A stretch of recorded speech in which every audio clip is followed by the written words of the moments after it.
ಸ್ನೇಹಿತರೇ ನಮಸ್ಕಾರ. ನಾನು ರವೀಂದ್ರ ಜೋಶಿ. ಉತ್ತರ ಪ್ರದೇಶದ ಮಾಜಿ ಮುಖ್ಯಮಂತ್ರಿ ಅಖಿಲೇಶ್ ಯಾದವ್ ಇನ್ನಿಲ್ಲದ ಹಾಗೆ ಅಲವತ್ತುಕೊಳ್ಳುತ್ತಿದ್ದಾನೆ, ಅರಚಾಡುತ್ತಿದ್ದಾನೆ, ಆಕ್ರೋಶಗೊಂಡಿದ್ದಾನೆ. ಯಾವ ವಿಚಾರಕ್ಕೆ? ವಿಚಾರ ಯಾವುದಪ್ಪ ಅಂದರೆ ಅಯೋಧ್ಯ ಶ್ರೀರಾಮ ಮಂದಿರದಲ್ಲಿ ತನಿಖೆಗೆ ಆದೇಶವನ್ನು ನೀಡಿದ್ದಾರೆ ಯೋಗಿ ಆದಿತ್ಯನಾಥ್ ಅವರು. ಅದರಿಂದ ಈತ ವಿಚಲಿತನಾಗಿದ್ದಾನೆ. ವಾಸ್ತವವಾಗಿ ನೋಡಿದರೆ ಅಲ್ಲಿ ಅಕ್ರಮ ನಡೆದಿದೆ, ತನಿಖೆ ನಡೆಸಬೇಕು, ಕೋಟ್ಯಾಂತರ ರೂಪಾಯಿ ಅವ್ಯವಹಾರ ಆಗಿದೆ ಅಂತ ಹಠ ಹಿಡಿದು ಕೂತವನು, ಪ್ರತಿ ದಿವಸ ಟ್ವೀಟ್ ಮಾಡ್ತಾ ಇದ್ದವನು, ಪತ್ರಿಕಾಗೋಷ್ಠಿ ಮಾಡಿದವನು ಇದೇ ಅಖಿಲೇಶ್ ಯಾದವ್. ಈಗ ತನಿಖೆಯನ್ನು ಮಾಡಲಿಕ್ಕೆ ಆದೇಶ ನೀಡಲಾಗಿದೆ ಉತ್ತರ ಪ್ರದೇಶ ಸರ್ಕಾರದಿಂದ. ಸ್ವತಃ ನ್ಯಾಸ್ ಏನಿದೆಯಲ್ಲ, ಅಂದರೆ ಅಯೋಧ್ಯ ಶ್ರೀರಾಮ ಮಂದಿರ ತೀರ್ಥಕ್ಷೇತ್ರ ಟ್ರಸ್ಟ್ ಅಂತ ಏನಿದೆಯಲ್ಲ, ಅವರೇ ತನಿಖೆ ಮಾಡಿ ಅಂತ ಸರ್ಕಾರಕ್ಕೆ ಭಿನ್ನವಿಸಿಕೊಂಡರು. ಸರ್ಕಾರ ತಕ್ಷಣದಲ್ಲಿ 3 ಜನ ಉನ್ನತ ಅಧಿಕಾರಿಗಳನ್ನು ನೇಮಕ ಮಾಡಿ ಅವರಿಗೆ ಒಂದು ಸಮಯದ ಟೈಮ್ ಬೌಂಡನ್ನು ಕೂಡ ಕೊಟ್ಟರು, ಗಡುವನ್ನು ಕೂಡ ಕೊಟ್ಟರು. 7 ದಿವಸದೊಳಗಾಗಿ ನೀವು ಪ್ರಾಥಮಿಕ ವರದಿಯನ್ನು ಕೊಡಬೇಕು, 15 ದಿವಸದೊಳಗಾಗಿ ಇದರ ವರದಿ ನಮ್ಮ ಕೈಗೆ ಅಂತಿಮ ವರದಿ ಬರಬೇಕು. ಈ ಅಖಿಲೇಶ್ ಯಾದವ್ ಕೇಳಿದ್ದು ಏನು ಬೇಕೋ ಅದನ್ನು ಸರ್ಕಾರ ಮಾಡಿಕೊಟ್ಟಿದೆ. ಹಾಗಾದರೆ ಈತನಿಗೆ ಬೇಜಾರು ಯಾಕೆ? ಆತ ಹೇಳ್ತಾನೆ, मर्यादा पुरुषोत्तम श्री रामचंद्र जी की मंदिर में ये ऑफिसर जाके कैसा इन्वेस्टिगेशन करते हैं, हमें इसके लिए हमारा मंजूर नहीं, हमें मंजूर नहीं है. ये सनातन धर्म का अपमान है, मर्यादा पुरुषोत्तम श्री रामचंद्र जी को अवमान है. ऐसा करने के लिए कभी भी नहीं छोड़ना चाहिए. ये ऑफिसर लोग जाके मंदिर के अंदर जाके ये कंप्लेंट लेके जाके हमारा पूरा अपमान कर रहे हैं. ಅಂದರೆ 3 ಜನ ಅಧಿಕಾರಿಗಳು ಹೋಗಿ ಅಲ್ಲಿ ತನಿಖೆ ಮಾಡೋದ್ರಿಂದ ಅವಮಾನ ಆಗತ್ತಂತೆ. ಯಾರಿಗೆ? ಮರ್ಯಾದಾ ಪುರುಷೋತ್ತಮ ಶ್ರೀರಾಮಚಂದ್ರಜಿಗೆ ಅವಮಾನ ಆಗತ್ತಂತೆ, ನಮ್ಮ ಹಿಂದೂ ಸನಾತನ ಧರ್ಮಕ್ಕೆ ಅವಮಾನ ಆಗತ್ತಂತೆ. ಹಾಗಾದರೆ ಯಾರನ್ನು ಮಾಡಬೇಕಾಗಿತ್ತು ತನಿಖೆ ಮಾಡಲಿಕ್ಕೆ? ಈಗ ತನಿಖೆ ಮಾಡಲಿಕ್ಕೆ ಯಾರನ್ನು ಕಳಿಸಿದ್ದಾರೆ ಅವರು? ಮೊದಲನೇದಾಗಿ ಲಖನೌದ ಡಿವಿಷನಲ್ ಕಮಿಷನರ್ ಆದಂಥ ವಿಜಯ್ ವಿಶ್ವಾಸ್ ಪಂತ್ ಅಂತ, ಅತ್ಯಂತ ದಕ್ಷ, ಅತ್ಯಂತ ಪ್ರಾಮಾಣಿಕವಾದ ಅಧಿಕಾರಿ ಅನ್ನುವಂಥ ಹೆಗ್ಗಳಿಕೆ ಇರುವಂಥ ಅಧಿಕಾರಿ ಆತ. ಎರಡನೇದಲ್ಲಿ IG ಕಿರಣ್ ಎಸ್ ಅಂತೇಳಿ ಅವರು ಈ ಕಮಿಟಿನಲ್ಲಿದ್ದಾರೆ.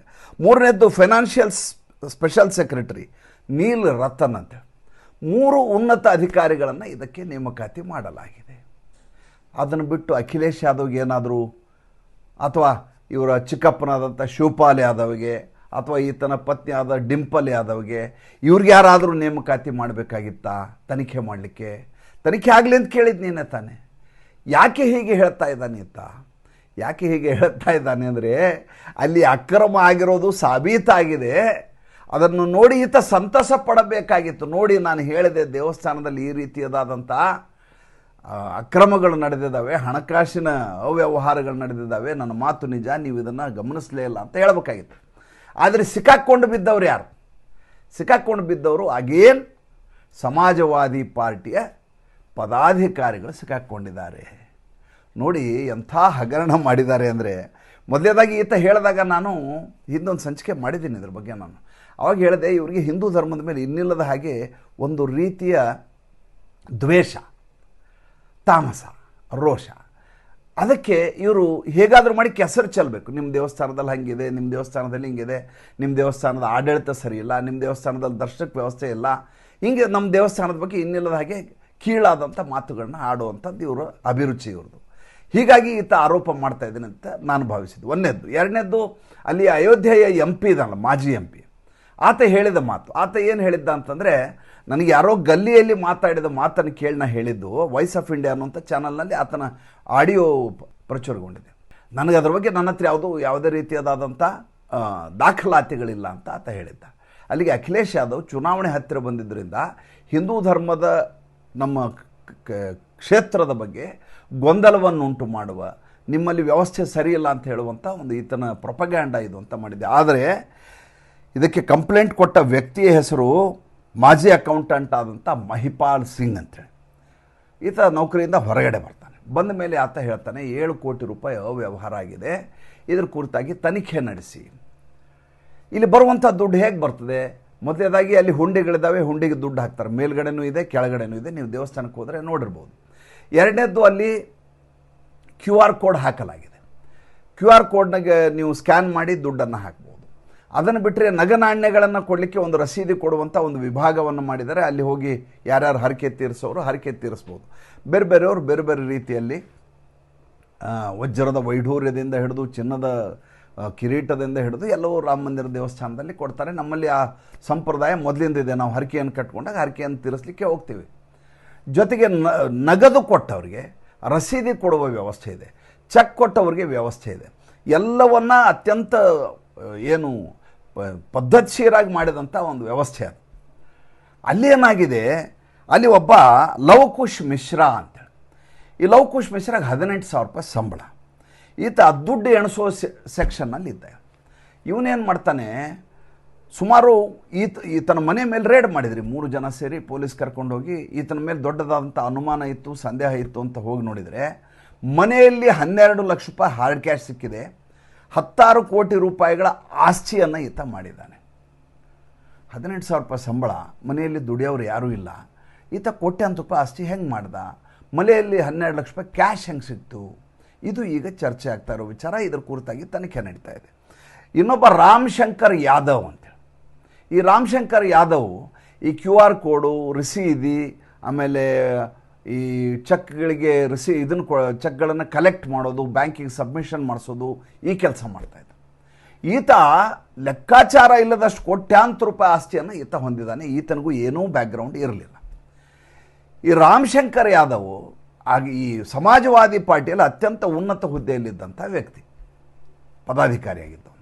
ಜೊತೆಗೆ ಇವ್ರು ಯಾರ್ಯಾರು ಸಿಕ್ಕಾಕೋತಾ ಇದ್ದಾರಲ್ಲ, ಈ ಆಭರಣ ಕೇಸಲ್ಲಿ, ಸ್ಕ್ಯಾನಿಂಗ್ ಇದರಲ್ಲಿ ಯಾರ್ಯಾರು ಸಿಕ್ಕಾಕೋತಾ ಇದ್ದಾರೋ ಇವರೆಲ್ಲ ಸಮಾಜವಾದಿ ಪಾರ್ಟಿಯವರು ಅಂತ ಅಲ್ಲಿಯ ಪತ್ರಿಕೆಗಳು ಪ್ರತಿ ದಿವಸ ಬೆಳಗ್ಗೆ ಸುದ್ದಿಯನ್ನು ಹಾಕ್ತಾ ಇದ್ದಾವೆ. ಅಲ್ಲಿಯ ಸ್ಥಳೀಯ ಸುದ್ದಿ.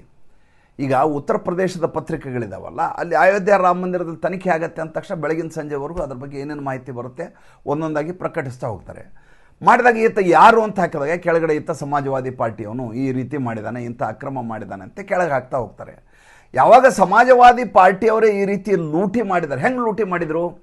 ಈ QR ಕೋಡ್ ಇದೆ, QR ಕೋಡ್ ಯಾರ್ದಿದೆ ಅಂತ ಜನರಿಗೆ ಹೆಂಗೆ ಗೊತ್ತಾಗತ್ತೆ? ಆ QR ಕೋಡ್ನ 3 QR ಕೋಡ್ ಚೇಂಜ್ ಮಾಡಿಬಿಡೋದು. QR ಕೋಡ್ ಇದೆ, ದೇಗುಲದ, ನ್ಯಾಸದ, ತೀರ್ಥಕ್ಷೇತ್ರದ ಅಥವಾ ಈಗಿರುವಂಥ ಅಲ್ಲಿಯ ವ್ಯಕ್ತಿ ಅಕೌಂಟೆಂಟ್ ತಂದು ಹಾಕ್ಕೊಂಡಿದ್ದಾನ, ನಾವು ನೋಡ್ಲಿಕ್ಕೆ ಸಾಧ್ಯ ಇಲ್ಲ. ಎರಡನೇ CCTV ಫುಟೇಜ್ನ ಡಿಲೀಟ್ ಮಾಡಿದ್ದಾರೆ. ಆಮೇಲೆ ಹೊಸ CCTV ಕ್ಯಾಮ್ರಾಗಳೇನಿದೆ ಅವು ಮಾಫ್ ಮಾಡಿ ಅದನ್ನ ಬಂದ್ ಮಾಡೋ ಕಾಣಲಾರ್ದಂಗೆ ಮಾಡಿದ್ದಾರೆ. ಇವೆಲ್ಲ ಯಾವಾಗ ಮಾಡ್ತಾರೆ?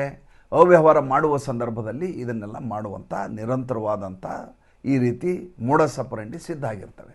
ದೊಡ್ಡದಾದ ದೇಗುಲ ಅದು ಹೇಗಿದೆ ಅಂತ ನೀವು ನೋಡಿರ್ತೀರಿ. ನೀವು ಅಲ್ಲಿ ಯಾರು ಏನು ಮಾಡ್ತಾರೆ ಅಂತ ಗೊತ್ತಾಗಲ್ಲ. ಬಟ್ ಎಲ್ಲ ಕಡೆ ಕ್ಯಾಮ್ರಾಗಳಿದ್ದಾವೆ, ಪೊಲೀಸರಿದ್ದಾರೆ, ಸಿಕ್ಕಾಪಟ್ಟೆ ಬಂದೋಬಸ್ತ್ ಇದೆ. ಅದರ ಮಧ್ಯೆಯೂ ಒಳಗಡೆ ಇರುವಂಥ ಉದ್ಯೋಗಿಗಳಿಗೆ ಒಂದು ಸ್ವಾತಂತ್ರ್ಯ ಇದ್ದೇ ಇರುತ್ತೆ. ಯಾವುದೇ ದೇವಸ್ಥಾನದಲ್ಲಿಯೂ ಆಯಿತು, ನಿರಂತರವಾಗಿ ಅದರ ಆಡಳಿತ ಮಂಡಳಿ ಯಾರಿರ್ತಾರೆ ಅವರು ಪೊಲೀಸರಿಗೂ ಕೂಡ ಪರಿಚಯ ಇರ್ತಾರೆ, ಅಲ್ಲಿರುವಂಥ ಮ್ಯಾನೇಜರ್ಸಿಗೆ ಪರಿಚಯ ಇರ್ತಾರೆ, ಅಲ್ಲಿರೋ ವ್ಯವಸ್ಥೆಗೆ ಪರಿಚಯ ಇರ್ತಾರೆ. ಹೀಗಾಗಿ ಅವರು ಓಡಾಡ್ಕೊಂಡಿರ್ತಾರೆ. ಅವ್ರನ್ನ ಹೆಚ್ಚು ಪರೀಕ್ಷೆ ಮಾಡಬೇಕಾದ ಅಗತ್ಯ ಬೀಳೋದಿಲ್ಲ ಅಂತ ಪೊಲೀಸರು ಭಾವಿಸಿರ್ತಾರೆ. ನೋಡಿದರೆ ಅಲ್ಲಿ ಈ ರೀತಿ ಅವ್ಯವಹಾರಗಳು ನಡೆದಿದ್ದಾವೆ. ಈ ಅವ್ಯವಹಾರ ನಡೀತಲ್ಲ, ಅವ್ಯವಹಾರ ನಡೆದಿದ್ದಕ್ಕಿಂತ ಸಂತೋಷ ಪಡಬೇಕಲ್ವಾ? ಈತನ ಆ ದೂರು ಆರೋಪದ ಫಲಶ್ರುತಿಯಾಗಿ ಸಿಕ್ಕಾಕೊಂಡಿರೋದು. ಈಗ ಅದರ ಮುಖ್ಯಸ್ಥರಾದಂಥ ನೃಪೇಂದ್ರ ಮಿಶ್ರಾ ಅವರು ಹೇಳಿದ್ದಾರೆ, ಯಾರೇ ಈ ಕೆಲಸ ಮಾಡಿದರೂ ಒಬ್ಬರನ್ನೂ ಬಿಡುವ ಪ್ರಶ್ನೆ ಇಲ್ಲ, ಮತ್ತು ಅವ್ರು ಯಾರಿಗೂ ಕೂಡ ಕಠಿಣತಮ ಶಿಕ್ಷೆ ಆಗಬೇಕು, ಅವ್ರಿಗೆ ಯಾರೇ ಇರಲದು. ಯಾಕೆಂದರೆ ನಾವು ಇಷ್ಟು ವರ್ಷ ತಪಸ್ಸು ಮಾಡಿದಂಥ ಒಂದು ದೇವಸ್ಥಾನಕ್ಕೆ ಈ ರೀತಿಯಾದಂಥ ಕಳಂಕ ಬಂದುಬಿಟ್ರೆ ಹಿಂದೂ ಧರ್ಮದಲ್ಲಿ ಭಕ್ತರಿಗೆ ಮನಸ್ಸು ವಿಚಲಿತ ಆಗಿಬಿಡುತ್ತೆ. ಒಂದು ನಂಬಿಕೆಯ ಮೇಲೆ ನಡೆಯುವಂಥ, ಶ್ರದ್ಧೆಯಿಂದ ನಡೆಯುವಂಥ ವ್ಯವಹಾರಗಳಿವು. ಹರಕೆ ತೀರಿಸೋರು ಆಲೋಚನೆ ಮಾಡ್ತಾರೆ, ಗೋಲಕದ ದುಡ್ಡನ್ನು ಯಾರೋ ಎತ್ಕೊಂಡು ಹೋಗ್ಬಿಡ್ತಾರೆ, ದೇಣಿಗೆ ಪೆಟ್ಟಿಗೆ ದುಡ್ಡೇ ಇರೋದಿಲ್ಲ ಅಂದ್ಬಿಟ್ರೆ ಭಕ್ತರಿಗೆ ಒಂದು ರೀತಿ ಅನುಮಾನ, ಸಂದೇಹ ಕಾಡುತ್ತೆ. ಆದ್ದರಿಂದ ಇವರು ಯಾರನ್ನು ಬಿಡುವ ಪ್ರಶ್ನೆ ಇಲ್ಲ.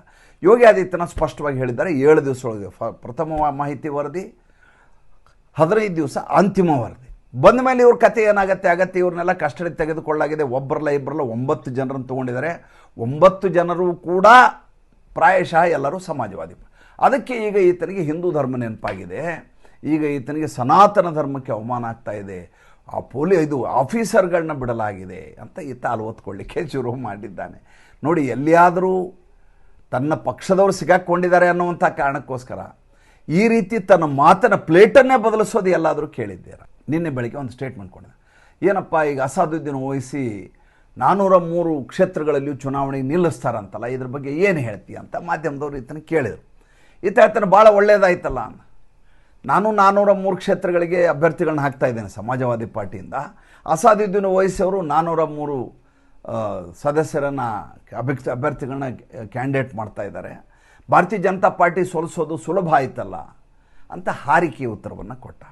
ವಾಸ್ತವವಾಗಿರೋದೇನು, ಅಸಾದುದ್ದೀನ್ ಓವೈಸಿ ಈ ಹಿಂದೂಗಳು ಯಾರೂ ಕೂಡ ನಿಮ್ಮ ಮುಸಲ್ಮಾನರನ್ನು ರಕ್ಷಣೆ ಮಾಡೋದಿಲ್ಲ. ನೀವು ಅಖಿಲೇಶ್ ಯಾದವ್ಗೆ ಓಟ್ ಹಾಕಿ ನೋಡಿದಿರಿ, ಅವರೇನೂ ನಿಮ್ಮನ್ನು ರಕ್ಷಣೆ ಮಾಡಲಿಲ್ಲ. ಅಲ್ಲಿ ಮಮತಾ ಬೇಗಮ್ ಓಟ್ ಹಾಕಿದ್ರಿ, ಅವರೇನೂ ನಿಮ್ಮನ್ನು ರಕ್ಷಣೆ ಮಾಡಲಿಲ್ಲ. ಈ ಕಡೆ ಮಾಯಾವತಿಗೆ ಓಟ್ ಹಾಕಿದ್ರಿ, ಅವರು ಏನೂ ರಕ್ಷಣೆ ಮಾಡಲಿಲ್ಲ. ರಾಹುಲ್ ಗಾಂಧಿಗೆ ಓಟ್ ಹಾಕಿದ್ರಿ, ಅವರು ನಿಮ್ಮನ್ನು ರಕ್ಷಣೆ ಮಾಡಲಿಲ್ಲ. ಅದಕ್ಕೆ ನೀವು ಬೇರೆಯವ್ರಿಗೆ ಯಾಕೆ ಜಮಖಾನೆ ಹಾಸಿ ನೀವು ಆಡಳಿತ ಮಾಡಿ ಅಂತ ಸಿಂಹಾಸನ ಮಾಡಿಕೊಡ್ತೀರಿ. ಅಬ್ದುಲ್ಲಾ ದರಿ ನೈ ಬಿಚಾಯಿಗ ಅಂತ ಮಾತಿದೆ. ಅಂದರೆ ಅಬ್ದುಲ್ಲಾ ಇನ್ನು ಮುಂದೆ ಬೇರೆಯವ್ರಿಗೆ ಹಾಸಿಗೆ ಕೊಡೋದಿಲ್ಲ, ತನ್ನ ಹಾಸಿಗೆ ಅಂತ ತಾನೇ ಹಾಸ್ಕೋತಾನೆ ಅಂತ ಅದರ ಅರ್ಥ. ಅದಕ್ಕೆ ಈ ಬಾರಿ ಇಲ್ಲಿ ಏನು ಉತ್ತರ ಪ್ರದೇಶದಲ್ಲಿ 23 ಕೋಟಿ ಮುಸಲ್ಮಾನರಿದ್ದಾರಲ್ಲ, ಅವ್ರಿಗೆ ಈತನ ಕರೆ ಏನು ಕರೆ, ಇನ್ನು ಮುಂದೆ ನೀವು ಯಾವುದೇ ಹಿಂದೂಗಳಿಗೆ ಮತವನ್ನು ಹಾಕಬೇಡಿ. ಗೆದ್ದರೂ ನಾವೇ ಸೋತರೂ ನಾವೇ, ನಮ್ಮ ಅಭ್ಯರ್ಥಿಗೆ ಮತ ಹಾಕಿ. ಸೋತರೂ ಗೆದ್ದರೂ ನಾವು ನಿಮ್ಮ ಸಹಾಯಕ್ಕೆ ಬರ್ತೀವಿ, ನೀವು ನಿಮ್ಮ ಅಬ್ದುಲ್ಲಾ ನಿಮ್ಮವನು ಅನ್ನುವಂಥ ಒಂದು ಘೋಷಣೆಯನ್ನು ಮಾಡಿ ಪ್ರತಿಯೊಬ್ಬರಿಂದ ಸದಸ್ಯತ್ವವನ್ನು ಪಡೆದು ನೀವು ನಂಬಲಿಕ್ಕೆ ಸಾಧ್ಯ ಇಲ್ಲ, ಈಗಾಗಲೇ ಆತ ಸುಮಾರು 1 ಕೋಟಿ ಜನರನ್ನು ತನ್ನ ಸದಸ್ಯತ್ವಕ್ಕೆ ಅಭಿಯಾನದಲ್ಲಿ ಸೇರಿಸ್ಕೊಂಡಿದ್ದಾನೆ. ಅಲ್ಲಿ ಆತನಿಗೆ ಪಶ್ಚಿಮ ಬಂಗಾಳದಲ್ಲಿ ಲಾಭ ಆಗಲಿಲ್ಲ, ಯಾಕೆಂದರೆ ಅಲ್ಲಿ ಮುಸಲ್ಮಾನರು ಬಂಗಾಲಿ ಮಾತಾಡ್ತಾರೆ. ಆ ಬಂಗಾಲಿ ಉರ್ದು ಆ ಸ್ಲ್ಯಾಂಗ್ ಇದೆಯಲ್ಲ, ಅದು ಈತನಿಗೆ ಬರೋದಿಲ್ಲ. ಅಲ್ಲಿ ಈತನಿಗೆ ಕೆಲಸ ನಡೀಲಿಲ್ಲ. ಬಿಹಾರದಲ್ಲಿ ಒಂದಷ್ಟು ಸಹಾಯ ಆಯಿತು, ಮಹಾರಾಷ್ಟ್ರದಲ್ಲಿ ಸಹಾಯ ಆಯಿತು. ಉತ್ತರ ಪ್ರದೇಶದಲ್ಲಿ ದಿಲ್ಲಿಯ ಉರ್ದು, ಲಖನೌ ಉರ್ದು, ಇಲ್ಲಿಯ ಹಿಂದಿ ಎಲ್ಲವೂ ಮಿಕ್ಸ್ ಆಗಿ ಈತನ ಭಾಷೆ ಸ್ಥಳೀಯ ಅನಿಸ್ಬಿಡ್ತಾನೆ. ಹೀಗಾಗಿ ಈ ಸಲ ಅಭ್ಯರ್ಥಿಗಳು ನಿಲ್ಲಿಸುವಂಥ ಎಲ್ಲ ರೀತಿಯ ತಯಾರಿಯನ್ನು ಈತ ಮಾಡಿಕೊಂಡಿದ್ದಾರೆ. ಅಸಾದುದ್ದೀನ್ ಓವೈಸಿ ಈ ಬಾರಿ ಇವರಿಗೆ ಭಾಳ ದೊಡ್ಡದಾದಂಥ ಸಮಸ್ಯೆ ಉಂಟು ಮಾಡುವ ಸಾಧ್ಯತೆ ಇದೆ. ಯಾಕೆಂದರೆ ಅಖಿಲೇಶ್ ಯಾದವ್ ಸಂಪೂರ್ಣವಾಗಿ ನಿರ್ಭರ ಆಗಿರೋದು ಮುಸಲ್ಮಾನರು ಮತ್ತು ಯಾದವರ ಮೇಲೆ. ಯಾವ ಬಿಹಾರದಲ್ಲಿ ಮುಸಲ್ಮಾನ ಯಾದವ್ ಕಾಂಬಿನೇಷನ್ ಕ್ಲಿಕ್ ಆಗಲಿಲ್ವೋ ಆವಾಗಲೇ ಅರ್ಧ ಅಖಿಲೇಶ್ ಯಾದವ್ ಕಂಗಾಲಾಗಿದ್ದರು. ಯಾವಾಗ ಈಗ ಆತ ಸ್ವತಂತ್ರವಾಗಿ ಎಲ್ಲ ಕಡೆ ಚುನಾವಣೆ ನಿಲ್ಲಿಸ್ತೀನಿ ಅಂತ ಹೇಳಿದಾಗ ಅಖಿಲೇಶ್ ಯಾದವ್ಗೆ ಇನ್ನಷ್ಟು ಸಮಸ್ಯೆ ಉಂಟಾಗಿದೆ. ಈ ಮಧ್ಯೆ ಆಕೆಯ ಮಗಳು ಅದಿತಿ ಯಾದವ್, ಈ ಅದಿತಿ ಯಾದವ್ ಬಗ್ಗೆ ಅಸಭ್ಯವಾಗಿ ಸೋಷಿಯಲ್ ಮೀಡಿಯಾದಲ್ಲಿ ಪೋಸ್ಟ್ ಹಾಕಲಾಗಿತ್ತು. ಆಮೇಲೆ ಈಕೆಯ ಬಗ್ಗೆ ಈಕೆ ಕಳ್ಳತನ ಮಾಡಿದಾಳೆ ಅಂತ ಒಂದು ಯಾವನೋ ಪೋಸ್ಟ್ ಹಾಕಿದ್ದ, ಈಕೆ ಕ್ರಿಮಿನಲ್ ಹಿನ್ನೆಲೆ ಇದೆ ಅಂತ ಹಾಕಿದ್ರು. ಈಕೆ ಫೋಟೋವನ್ನು ಮಾರ್ಫ್ ಮಾಡಿ ಒಂದಷ್ಟು ಜನ ಅಸಭ್ಯವಾದಂಥ ಪೋಸ್ಟ್ಗಳು ಹಾಕಿದ್ರು. ಯಾವಾಗ ಈ ರೀತಿ ಪೋಸ್ಟ್ ಹಾಕಿದ್ದಾರೆ ಅಂತ ಗೊತ್ತಾದ ತಕ್ಷಣ ಯೋಗಿ ಆದಿತ್ಯನಾಥ್ ಆರ್ಡರ್ ಮಾಡ್ತಾರೆ, ಯಾರ್ಯಾರು ಪೋಸ್ಟ್ ಹಾಕಿದ್ರು ಅವ್ರನ್ನೆಲ್ಲ ಅರೆಸ್ಟ್ ಮಾಡಿ ಒಳಗಡೆ ಹಾಕ್ತಾರೆ. ಹಾಕಿ ಅಲ್ಲಿಗೆ ಬಿಡೋದಿಲ್ಲ. ಇನ್ನೊಂದು ಮಾತನ್ನು ಹೇಳ್ತಾರೆ. ಏನು ಹೇಳ್ತಾರೆ ಅಂದರೆ, ನಾನೇನೋ ನಿನ್ನ ಮಗಳಿಗೆ, ಎಲ್ಲರ ಮಗಳು, ನಿಮ್ಮ ಮಗಳು ಒಂದೇ, ನಮ್ಮ ಮಗಳು ಒಂದೇ, ಆದರೆ ನಿಮ್ಮ ಜನ ಇದ್ದಾರಲ್ಲ, ಉಳಿದ ಹೆಣ್ಮಕ್ಳ ಮೇಲೆ ಅನಗತ್ಯವಾಗಿ ಅಸಭ್ಯವಾಗಿ ಅಶ್ಲೀಲವಾಗಿ ವರ್ತಿಸ್ತಾರಲ್ಲ, ಅವ್ರಿಗೆ ಏನು ಮಾಡ್ತೀಯ ಮೊದಲು ಅದನ್ನು ಹೇಳುವಂತ ಅಖಿಲೇಶ್ ಯಾದವ್ಗೆ ಯೋಗಿ ಆದಿತ್ಯನಾಥ್ ನಿನ್ನೆ ದಬಾಯಿಸಿದ್ದಾರೆ. ಈತನಿಗೆ ಏನು ಮುಸಲ್ಮಾನರಿಗೆ ಅಂತೂ ಈತ ಏನು ಮಾಡಲಿಕ್ಕೆ ಸಾಧ್ಯ ಇಲ್ಲ. ಯಾಕೆ ಮಾಡಲಿಕ್ಕೆ ಸಾಧ್ಯ ಇಲ್ಲ? ಈತನ ಪತ್ನಿಯ ಬಗ್ಗೆಯೇ ಅವಹೇಳನಕಾರಿಯಾಗಿ ಒಂದು ಮಸೀದಿಯಲ್ಲಿ ಕೂತಾಗ ಆಕೆ ಹಿಂದ್ಗಡೆ ಅರ್ಧ ಬೆನ್ನು ಕಾಣುತ್ತೆ ಅನ್ನುವಂಥ ಕಾರಣಕ್ಕೋಸ್ಕರ ಮುಸಲ್ಮಾನರು ಅಸಭ್ಯವಾದ ಪೋಸ್ಟ್ಗಳನ್ನು ಹಾಕಿದರು. ಮುಸಲ್ಮಾನರು ಅನ್ನುವಂಥ ಕಾರಣಕ್ಕೋಸ್ಕರ ಈತ ರಿಯಾಯಿತಿ ಕೊಟ್ಟ, ಅದ್ರ ಬಗ್ಗೆ ಚಕಾರ ಶಬ್ದ ಮಾತಾಡಿದ. ಸ್ವತಃ ಹೆಂಡತಿಯ ಬಗ್ಗೆ ಅಸಭ್ಯವಾಗಿ ಅಶ್ಲೀಲವಾಗಿ ಪೋಸ್ಟ್ ಬಂದರೂ ಈತ ಏನೂ ಮಾಡಲಿಲ್ಲ, ಮತ ಹೋಗ್ಬಿಡುತ್ತೆ ಅಂತ ಪಾಲಿಟಿಕ್ಸ್ಗೆ. ಎಂಥ ಹೀನಕ್ಕೆ ಕ್ಯಾರೆಕ್ಟರ್ ಈತನ ನೋಡಿ. ಎರಡನೇದು, 2009ರಲ್ಲಿ ಈತ ಮುಖ್ಯಮಂತ್ರಿ ಇದ್ದಾಗಲೇ ಸಮಾಜವಾದಿ ಪಾರ್ಟಿಯ ಗೂಂಡಾಗಳು ಈತನ ಪತ್ನಿ ಸಾರ್ವಜನಿಕ ಫಂಕ್ಷನ್ನಿಗೆ ಬಂದ ಸಂದರ್ಭದಲ್ಲಿ ಆಕೆಯ ಜೊತೆ ಇನ್ನಿಲ್ಲದ ಹಾಗೆ ದುರ್ವರ್ತನೆಯನ್ನು ಮಾಡಿದರು. ಆವಾಗಲೂ ಕೂಡ ಏನೂ ಈತ ಅವ್ರ ಮೇಲೆ ಕ್ರಮವನ್ನು ಕೈಗೊಳ್ಳಲಿಲ್ಲ. ತನ್ನ ಪತ್ನಿಯ ಶೀಲವನ್ನು, ತನ್ನ ಪತ್ನಿಯ ಗೌರವವನ್ನು, ಘನತೆಯನ್ನು ಕಾಪಾಡಲಾರದ ವ್ಯಕ್ತಿ ರಾಜಕಾರಣಕ್ಕಾಗಿ ಏನು ಬೇಕಾದರೂ ಬಲಿಪಶು ಆಗಲಿಕ್ಕೆ ಸಿದ್ಧನಿದ್ದಾನೆ ಅಂದರೆ ಇಂಥ ಜನ ರಾಜಕಾರಣದಲ್ಲಿ ಇದು ಏನು ಪ್ರಯೋಜನ? ಮತ್ತು ಉತ್ತರ ಪ್ರದೇಶಕ್ಕೆ ಇವರಿಂದ ಏನು ಲಾಭ? ಆಲೋಚನೆ ಮಾಡಿ ನೋಡಿ. ಮತ್ತು ಮುಂದಿನ ಸಂಚಿಕೆಯಲ್ಲಿ ಹೊಸ ವಿಷಯದೊಂದಿಗೆ ಬರ್ತೀನಿ. ಸಂಚಿಕೆ ಇಷ್ಟ ಆದರೆ ಲೈಕ್ ಮಾಡಿ, ಫಾಲೋ ಮಾಡಿ, ಶೇರ್ ಮಾಡಿ. ನಮ್ಮ ಮುಕ್ತ ಪತ್ರಿಕೋದ್ಯಮಕ್ಕೆ ಆರ್ಥಿಕವಾಗಿ ಬೆಂಗಾವಲಾಗಿ ನಮಸ್ಕಾರ.